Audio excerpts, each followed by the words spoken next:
And we are back, episode 16 of the Split Screen Experience podcast, joined alongside my co-host. Hey, I'm Harmon, like always. And we also have a guest. Hey guys, what's up? I'm Jarrett. I'm back. Ready for a round. I don't even know, maybe 4, 3? Yeah. Can't remember how many. But 4 or 5. You've been here. sure. About that. So, what's everyone been playing lately? I have been playing a lot of Fallout 76 and a lot of Stellar Blade in recent days. Nice. They've been both very good time. Stellar Blade's actually really fun, even though it seemed to be marketed just because of the certain visual appeal that they were trying to go for, but overall, I'm really enjoying the game as a whole.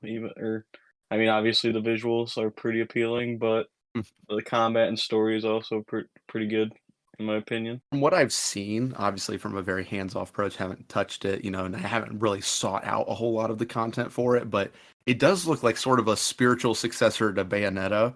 So that's kind of cool because that franchise has been on ice for 10 plus years now, I'm pretty sure. Mm-hmm. But it looks cool. Yeah, I think most people are going to be quick to reduce it down to just, hormone simulator when, yeah, I've heard it actually has some pretty good stuff to it, especially the combat. That's the one thing everyone said is like really solid is the combat. So props to that developer. Can't think of who they are off the top of my head, but props to them. Yeah, I can't remember offhand either, but they did a good job for sure. Every game has a cheap copy. That game's just a cheap copy of Nier Automata. Don't bring up that. I hate that franchise. I'm sorry.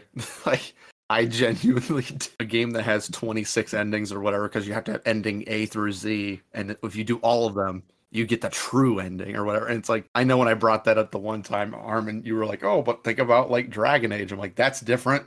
That's an RPG. You made decisions. Mm-hmm. Entirely different. No. When they tell you, when you have to do 26 endings to get the true ending, that's ridiculous. Didn't you spend like 20 hours getting Riddler trophies to get a true ending? No.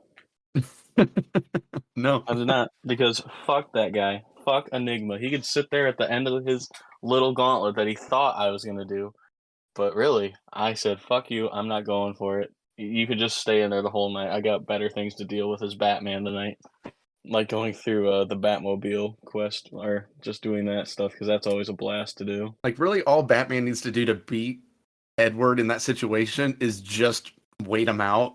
Because, like, we let the night pass, let a couple days go by. He's going to have to get food. Like, he's going to have to leave that warehouse he's in.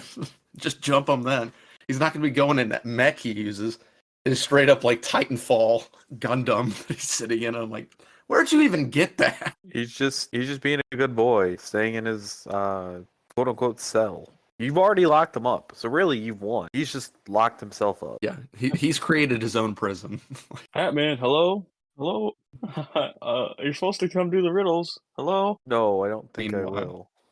Meanwhile, me sitting in one of the Batmobile time trials where you can watch an entire episode of the Adam West Batman show. I will say that was there's a lot of cool Easter eggs in that game. It's just the way they handled the main story falls apart so hard at that last fact because there's not a single human who got Riddler done before getting to the end where they had like a somewhat normal experience of an ending. It's okay, you've locked up every other soul. It is just him. And it's like, well, then you don't get to end that game. Oh, is it like 50 trophies? No, 300. Like, why? And they're all in the worst possible spots you could possibly imagine. Yeah, and it's not just, oh, you grab them with the grappling gun and keep moving. No, it's like you gotta solve a puzzle. Some of them you could just grab, but like most of them are like, oh, you gotta solve it. And half of them are just the same puzzle again and again with maybe a slightly different solution because they couldn't come up with that many riddles, which means at that point you shouldn't have had that many trophies. They knew what they were doing. Like in Arkham City, he's entirely optional. That's completely different. I'm pretty sure like my first playthrough when I was like 12 or whenever that game would have come out for me, I'm pretty sure I did not encounter. I might have solved it like his first 2 victims his 2 hostages, but after that, I don't think I saw him because I just kind of forgot. Right. Also, back to the Stellar Blade conversation, I did pull it up, and it is someone named Shift Up Corporation is the developer, and they have worked on nothing else I've heard of. Yeah, I think they're a new studio. Yeah, they were founded in 2013. They have 3 other titles, being Goddess of Victory, Destiny Child, and Defense War Tower something. Trails Tower Defense. And their last two games were in 2016. Then their most recent one besides Stellar Blade was 2022. That Goddess of Victory Nike from so they do a lot of third person stuff. Is what it looks like. But yeah, props to them. They're kind of new guys on the scene. If they get a success with this, that spells good things for their studio in the future. And even though they're in bed with Sony, so we'll never see a project from them more than likely. Props to them. I mean, you created something that is deceptively more enjoyable than most people have said they thought it would be. Because like, oh, actually, yeah, it's not just man, she's got a dump truck on her. Right. Yeah. It's pretty fun. I like it. Kind of switch gears here. We've had a good amount of movie and TV series announcements in like this past week. One, the Spiderman Noir with Nicolas Cage. We talked about it, and quite literally a couple days ago, it got announced. Now, the one thing about it that like I did read after you sent me that it was officially confirmed, because they had like said that they were working on it, but it wasn't anything whatever. I went and looked it up, and it is going to be a live action show, which I'm not opposed to. Like Nick Cage again is a very talented actor. You just have to know how to use them. You gotta channel him into what you want. You can't let him just go and do whatever, or you're gonna get a very weird performance. But he's insanely talented. But like, I don't know, like, do you guys feel that like the Spider-Man Noir charm is gonna translate to a live action show? I hope so. I hope they do it right. I think with because Nicolas Cage as the voice was perfect. Mm-hmm. And obviously, it's an animated. What he was in was an animated movie, so you can do a lot more with it. But I think with like kind of the swagger he has, I think he can pull it off. I think he could pull off a live action. Like, because like the basic premise of those comic lines, I'm not super versed. I mean, the general idea is already laid out for you in Into the Spider-Verse, where he's like, in my universe, I fight Nazis. Whatever. It's like a very basic premise. So like doing like basically like Indiana Jones meets Spider-Man on paper should work. So I hope. I'm just very surprised that it's going to be live action. Mm-hmm. Especially with, I think, Nick Cage saying he was going to retire from doing live action stuff and just maybe do voice acting occasionally. I think what his like resolve with like him getting older was just he's going to be like hyper specific about the work he does. Like he said, he really wants to push into like not doing a whole lot, but like when he does something, he wants it to be like, oh, that's something that sounds awesome. Like if it doesn't wow him, he's not going to do it, which does kind of support the idea that this show is going to be good if it impressed him. Because in his like later career, he's been really gearing into like the horror genre, which all of those movies have pretty much gone unrecognized, unnoticed, but they're all very good. Like he's in one called Mandy. I think Mandy's actually one of the best horror movies of the last 10 years. So he's still doing work. It's just, he's probably just going to be much more scrutinizing with what comes across his desk. And he's already played the character too, so he already knows like kind of what he's getting himself into. Mm-hmm. This isn't like a completely new thing where he's like, oh man, I gotta like learn how this character is. You already know how the character talks, acts. Mm-hmm. You just got to show it in a visual sense now. Right. Which that's a thing too. It's like, are they going to try to imitate like the super like comic-y, like fluid motion like we were seeing with like the animated show for him? Or is it going to be much more like a live action, just normal Spider-Man movements? Because I feel like when you get used to seeing a character move in like the like not stop motion, but like that like kind of choppy animation you see with the start of Spider-Verse, it's going to be kind of weird to see that all of a sudden be like him basically being superimposed over some stunt double doing flips and tricks and shit. I don't know. I'm hopeful. I mean, this is part of Prime's big push for the live action stuff, because up until Fallout, I would argue, up until Fallout and like The Boys being their only like real standout, most of their success has been animated, like adult animation stuff between Vox Machina, Invincible. Invincible's definitely like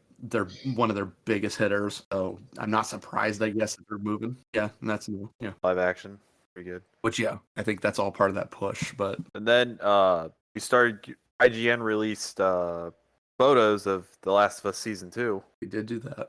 Which I haven't watched. I know both of you have. But I've heard it's good. And it's like kind of been the turning point for video game adaptations, since this one was good. Yeah. Yeah, no. They did a good job with that show. They changed some parts of it, but like I feel like you have to change some parts from the video games just so it like can translate better into a TV format. But in some cases, like Halo, they changed too much. to where it's not really recognizable anymore. Well, it's like that's the whole thing where it's like it's an adaptation, which doesn't mean everything can translate 1-to-1. Now we saw with Fallout, that's as close to a 1-to-1 translation I think we've ever seen in a video game adaptation, where like literally when I found out the set pieces were literally just the 3D files from the game ripped and then 3D printed. That's great. That's a perfect way to do that. I don't see that as a cop-out. I see that as you kind of honoring that world and bringing it to life. Right. But yeah, some things you do have to change certain details to make it like it work in that different medium. That's why it's called adaptation. Now, there are some changes that just happen and you can't justify them. That's not one of the aspects of adapting a story that I like. When, for this adaptation, this character is completely visually different, completely motivationally different, that kind of deal. That sucks. But thankfully, yeah, it does look like between The Last of Us and Fallout, we're moving into the more true and faithful, imaginings. Mm-hmm. Gives me hope for that BioShock project that's been in the works at Netflix for a long time. I know it's Netflix. They don't have a good track record, but maybe after this, they can do it. Or they're going to be like the Halo guys. We have never played a Halo game. Which, yeah, that one was weird. We've never played a Halo game or read any of the books, and we pride ourselves on that. And I'm like, I wouldn't. What are you talking about? Again, they approached me and they're like, oh, we need you to make a movie about Robert Oppenheimer. And if I never heard of the guy and I just made stuff up, like, that wouldn't go well. No. He dropped a nuke. The end. Yeah, it's like, and then Godzilla came out of the water. Ah! I think going off the Godzilla, I think my favorite scene from the newest movie I know what you're going to say. was when Kong just summoned him, and Godzilla didn't know who his opponents were. He just saw Kong running, and he's like, all right, I guess we're fighting. Never mind. I thought you were going to say the scene where Kong's using the baby monkey to beat up the other monkeys. That's what I was thinking. He's like, oh no, this is a free weapon. Haha. Grabbing the child by the ankle and just slamming him into people and then throwing him. No, Godzilla just being summoned and like, who we fighting? Never mind, we just running. We ball. Our opponents are across the sea. I hope the American Godzilla movies can kind of pick it up in terms of like compared to like Godzilla minus zero or whatever, Godzilla zero. Visually, Godzilla looks great. I really have never been too much of a fan of the modern American Godzilla design where he's like got that really thick neck. I like the more reptilian. I guess this one is, maybe more reptilian, you could argue, because he looks kind of like a big Komodo dragon or whatever. That big stocky tree trunk neck. In terms of that, and also I would hope they can kind of like ramp up how many of these movies they can make, because I mean Godzilla, this one started in 2014? Something like that. And we've only had 4 movies because we had Godzilla King of the Monsters, which is a fantastic movie, except it worries about the humans a little too much, which that's what most of these movies do wrong. But it's a great movie. The visuals are awesome. You have Godzilla versus Kong, and then you have Kong. I guess you have Kong Skull Island, and then you have whatever the Kingdom. What's the new one called? Like New Empire. Yeah, Godzilla X Kong New Empire. So you had 5 movies. I guess in the last 10 years, that's not too bad. It just feels a lot longer. I would love to see more, kaiju come into the fray and maybe move away from Kong being in every single movie. It's not my favorite. I'm a simple guy. I like the big lizard, but like there's so many other kaiju that you could introduce, because like Mothra is in King of the Monsters and like is always like kind of a buddy with Godzilla to an extent. Mm-hmm. So I would love to see more of those, because yeah, the visuals in King of the Monsters looks so good. Like the shot with King Ghidorah, it's like he's up on like a volcano or a mountain, and it's just a shot of him like roaring with the 3 heads kind of flailing in the smoke, and you just see like the shot of like a cross in like the foreground. It looks so good. I'm like, oh, do more of that. Like, please, I'm begging. It's so fun. They were just too busy going, but Millie Bobby Brown's here. I'm like, I don't care about Millie Bobby Brown. I'm not Drake. Allegedly, so no one gets in trouble. Yeah, allegedly, he liked Millie Bobby Brown. And then I'll move past this. I'm vetoing the rest of this conversation. We're moving on to the next. Mortal Kombat 2 got a release date for next year. Oh man, next year, October 24th, 2025. But that's not all. You guys get Carl Urban as Johnny Cage. Mm-hmm. Yeah. I was kind of getting excited. I was thinking they were going to add Butcher as a DLC character. No, Harmon's talking about Mortal Kombat 2, the movie, not the game. Oh, I was gonna say. I was thinking of the game. I was like, No. I didn't realize they were coming out with a sequel that fast. I kind of hope they do. I could see them adding him to one. You already have Homelander coming in. You might as well add him. I kind of wish they would do pairs. Like you have like Homelander and then him. You have Ermac and then I guess we're getting Takeda. Kind of mirrored characters. I wouldn't know how you would do Invincible and Omni-Man and Homelander in a game, but I mean, maybe they could go like a different route with like Invincible. Maybe they could add like, I think it's just kind of like a pitfall if you add Omni-Man, you don't add Invincible. Mhm. Like, I was thinking maybe like one of the like more powerful like villains or something. Maybe like or not even a villain. I was thinking maybe the Immortal or something. But like then again, that's kind of like the same power set, just kind of weaker. Yeah, I am a little concerned about them going for the second movie now, considering the first one of this was in like 2019, 2020. I want to say it was during COVID that the first one launched. Mm-hmm. And I will say, at least personally, I did not care for it. I don't think I watched it, to be honest. It just didn't resonate with me. Like I have a love in my heart for like the super cheesy old Mortal Kombat movies. Mainly the first one. The second one's not very good. But the first one though is actually like it's a fun watch. It's not a good movie, but it's fun. It's very over the top, very 80s, like when like those are $80 sunglasses, pal. And like Goro is actually like a puppet, which I think looks better than trying to do him CG, which I think he is going to be in the next one. I think maybe I'm wrong on that one. I don't think he was in the first one. The first one came out 2021 with a Rotten Tomatoes score of 55%. Not that Rotten Tomatoes means everything, but not a great, class average. Right. The audience liked it, I guess. The audience had a score of 86%, so maybe I need to go back and rewatch it. Let's say I thought it was the audience like completely like liked it a lot way more than Rotten Tomatoes. Not that I really trust Rotten Tomatoes for right movie.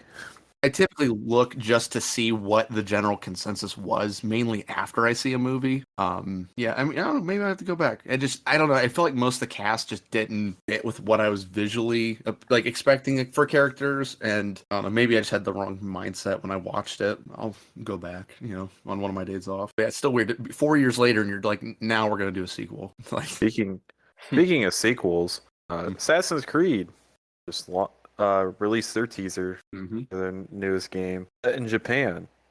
Oh, I haven't even watched it yet. I'm really hoping it's looking good. I still need to watch that trailer. I don't think they released a trailer. I think it was just visuals. No, I think there's supposed to be a trailer. There's like a 30-second. Xbox posted. There should be like a 30-second visual. So I thought that they were supposed to release it sometime this year towards the holiday season. November 15th. Pre-order. You can pre-order now. It's purely a cinematic. I'm looking at it now for the first time. I hope it's good. Xbox's version of Ghost of Tsushima. Except it's on all platforms. Yeah, except that. I don't know. It's just, like Assassin's Creed just hasn't. They've not had a win in a long time. I feel like Mirage. I saw more people complaining about it than accepting it, even though it was supposed to be the return to form. Haven't played it. I saw a bunch of children complaining. Yeah, there's people like that were absolutely hating on it. It's like, dude, what are you talking about? Like, you never have played pre Origins, have you? Now I feel like an old man. Right. Like, oh, well, it's not the same Assassin's Creed. It's like, well, you've never experienced like really true Assassin's Creed, to be honest. Right. Assassin's Creed before the RPG got forced into it. Well, I liked Odyssey and everything. I still think with those games, I think they would be significantly better if for the Hidden Blade or I guess the Spear, it would be insta kill.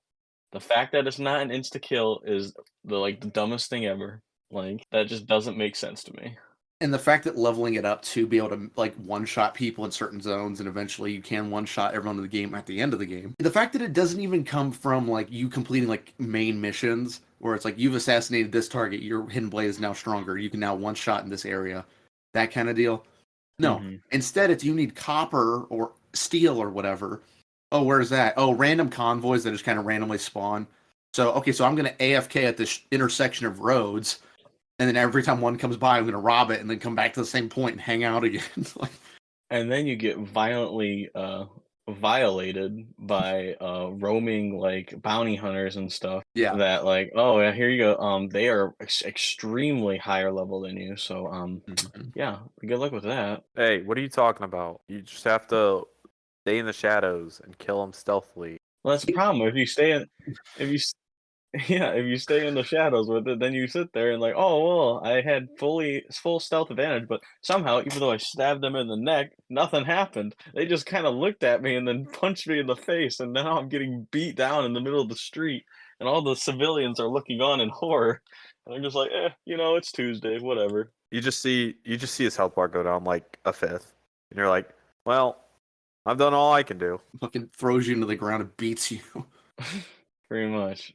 Here's why you Yeah. gotta have a Valhalla take to it. You just run and punch the hell out of everyone. That's what those games started doing because people were complaining. They're like, well, every level is just me sneaking around in this game called Assassin's Creed. And it's like, yes, that is true. And again, Syndicate handled this the best, where there were two characters. One was the loud and proud, one was the stealth. I think they should have just done that moving forward instead of trying to push you into like Sparta kicking people. Because as soon as I got that upgrade in Odyssey, I never used another thing. Well, I guess that's not true. I also used the one where you can, the big shielders, you could like grab their shield and beat them with it. That was it. And then the heal. But for the offensive ones, those were the only ones. Because kicking people off a cliff was way faster than trying to assassinate them properly. I would just bait fortresses to the edge and then kick them off like it's this opening scene of 300. But I will say, with those games, or Valhalla was very visually appeasing. Um, I thought like the Norway like scenery was really something else to look at. Like between that and like, but then again, I mean, it was still a good game. I thought it was good. It was just like my biggest gripe with that game was, oh no hidden blade. Actually, your hidden blade is pretty much worthless. You want to use this. Yeah, they took it too far. Well, not even took it too far. They went too far in an instant when they took that extra year off in between Syndicate and Origins because everyone's like, they're going back.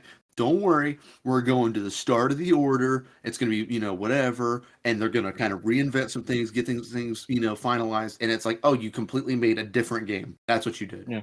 A game that is so far removed from the core DNA that you can't even call it the same game. Like, Pretty much. I know it's a fine line when the community is always asking for innovation in a franchise while also going, this isn't like the last one.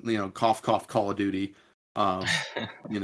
But it felt way too far versus like my direct comparison for those would be like the World of Assassination trilogy for Hitman, where those are a fundamental shakeup for Hitman in terms of there's multiple approaches to a level. Not that you couldn't do that before, but there's like concrete different ways to play each level. It was expanded on over a season of content, and every location was a different, country. It was a very cool concept compared to like, again, like, don't get me wrong, I love my blood money, my baby boy Hitman, but that was actually like a good change in my opinion versus this, I think wasn't. If they really wanted to go with the RPG route, they should have just kind of separated it and made it its own, like, kind of spin-off kind of series. Like, oh yeah, like, well, this isn't really Assassin's Creed, but you're playing as a person while there's like other assassins going on, and then they'd have like cameos or whatever. Like, oh, that's an assassin doing something, or yeah, like, or maybe you cross paths with one or something for like those kinds of games. But yeah, like, you can't really have an Assassin's Creed game when you can't auto kill people or auto kill bosses and stuff. But what about Assassin's Creed Chronicles? No, Don't even. no, just no. Leave it alone. You got India, China, Russia. Yeah, all cool places that we want to go to, and an actual Assassin's Creed game, but we get that. And it's like, awesome. I guess I would like. So, do we think that the new one is going to be more in the vein of Mirage? Is it going to be a new third type of game, or is it going to be like the Origins, Odyssey, Valhalla trilogy, whatever you want to call that? See, I don't know because I thought that Mirage, they were supposed to kind of gauge the waters, like, oh, do people want more of this or whatever? But then I've seen things where it's like, oh, well, this is a follow up to their RPG series, and it's like maybe the reveal or whatever I'll have more when I take the time to look at it sometime today. But I'm hoping that maybe like just if it would be like the previous games, like if they take out the RPG element and they like make the hidden blade actually do what it's supposed to do, and it's like an expansive world, and you actually like, I mean, yeah, you get to go around doing side quests and stuff, but there's predefined like outcomes for those. Then I'm okay with that. Like maybe at the end, like maybe if they had to have a choice, maybe there's some kind of big ending or something, or maybe you choose a side during like maybe I'm not sure what time period the Japanese game's going to take place. I don't know if it's going to be during like one of the warring periods or whatever, where like it's the shogunate versus like the actual emperor and stuff. Like I don't know if maybe like you would get the choice to like join either or, but like if it I don't know though. That's kind of opening another can of worms that probably won't. That would probably be too much of an undertaking to even do. Yeah, I don't know if they would ever go for like a multiple ending type of thing where it's like you made a choice, so it would have to have ramifications. Otherwise, it's the illusion of choice. Behind door number 1 and 2 is the same path, but I don't know.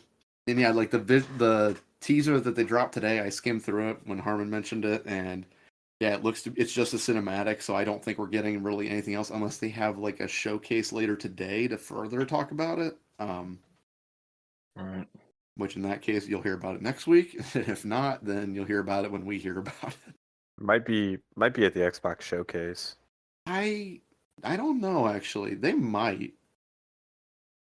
Like, because we are kind of ushering in like the Xbox showcase is going to like effectively replace E3 because we're taking that summer spot and E3 is defunct. So, which sucks because as much as like I'm like, oh, we're finally starting our YouTube stuff. Like, oh, we should go to E3. It's like, oh, it doesn't exist. Yeah, pretty much. But maybe around that time, if they're not at the showcase proper, maybe in the days before or after, we'll hear something else. Again, gameplay. I don't really put much stock into any trailer until I see gameplay. Not anymore, anyway. No, it can look as great as it wants, but if the gameplay can be clunky and awful. Yeah. No matter how visually appeasing it looks.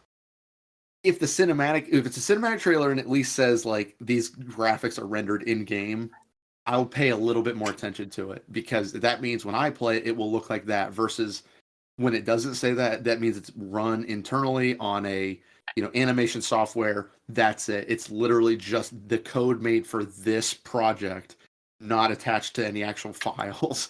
So it's like, oh, well, if you pre-rendered your cutscene and slapped it in there, I'm not really putting my money down until I see the rest of it. But I think that's where we're going to wrap up episode 16 of the Split Screen Experience. Thank you to Jarrett for taking time out of your busy schedule. Yeah, no problem. Glad to be here, as always. And Andrew, for as always, staying with it and being here for all the episodes. You know what? At least for now. Until I die. Until we die. Doing it until we die. Yeah. Here to hear first, folks. Jesus. Can't talk Is he anymore. listening? Can't wait for podcast episode number 2500 when we're talking about remember when we played the 360? Remember GTA 5? Yeah. But it's been episode 16. Go check out our previous one. Yep. And we'll see you later. See you, everybody. Yeah.